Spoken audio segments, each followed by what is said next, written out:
Cela ressemble à un gigantesque nénuphar métallique.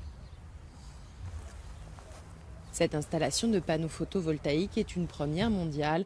Posée sur un petit bassin artificiel, elle peut également tourner sur son axe comme une toupie au ralenti, ce qui lui permet de suivre toute la journée les rayons du soleil. Ce projet ne prend pas de place, par exemple sur les terrains agricoles ou encore sur des zones de protection du paysage. Ensuite, c'est une installation relativement peu coûteuse. Le prix est comparable, voire inférieur, à une installation sur la terre ferme.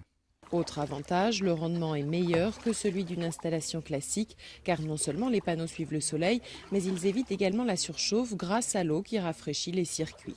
Résultat, avec les 30 kW qui seront produits ici une fois l'installation raccordée au réseau électrique, les besoins en énergie d'une dizaine de familles pourront être satisfaits sur une année. Économiques en énergie, ces stations seraient aussi une alternative à des installations classiques de panneaux solaires jugées souvent disgracieuses. Ces bassins sont souvent creusés et l'installation elle-même ne dépasse pas 1 mètre de hauteur.